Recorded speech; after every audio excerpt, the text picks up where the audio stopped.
Home.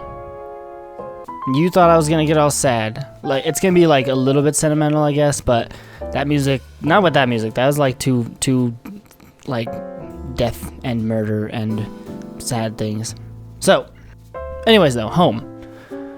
Now, I can't really say the place that I live became home until probably a few weeks ago. A home is different than a house. Home is that place where you take deeper breaths than any other place. Home is that one thing and the one place that slows you down. In college, it was a little rug. I don't know why, but I kept it clean and it made me feel at home. It was given to me from my friend Jose. Where I live now, I'm slowly discovering the things that make this place home to me. Number 1, coffee. It's fine, you can laugh, it's kind of silly, but growing up with coffee my whole life has made the drink somewhat of a comfort for me. And that comfort has spilled over into the art of making it. My brothers and I have all kinds of methods. We have one of the 500 copies of Dragon method ever made, even though we rarely use it, AeroPress V60, my favorite, and the one that we use the most, which is the Chemex. Actually, I realized that we don't even have a normal house brewer.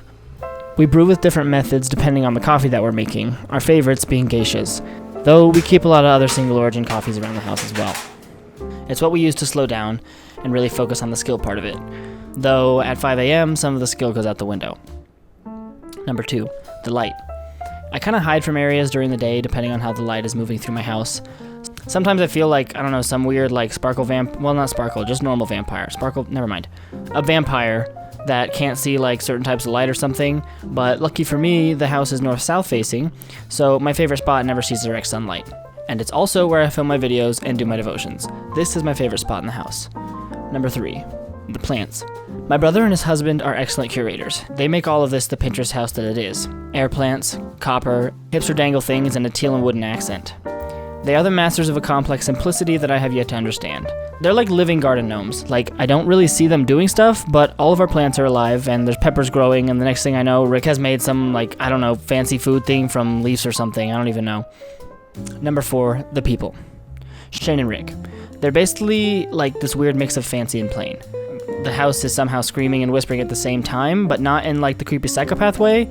It's more like ice cream. You know how it screams like, I am delicious, but then also whispers like, take another bite. Okay, I'm not gonna whisper it to you, it just gets weird, but you get the idea. It wants you to take another bite. Skylar, he's my little brother. If I had to describe him in 2 words, it would be blank stare. But the blank stare that someone gives you when you say something stupid. Not the blank stare from when there's nothing inside their head. Though maybe sometimes I get that one too. I earn this look a lot. He's the video game expert in the house and also makes the best 5 a.m. Chemex of all of us.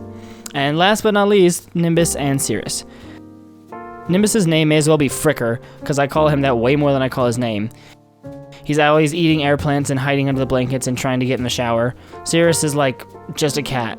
She just runs around, sleeps, meows at like walls and stuff, and then also she's like 6 million silky points, so that helps because you always want to pet her. To me, these are all the things that make where I live home and not just a house, and there's a difference.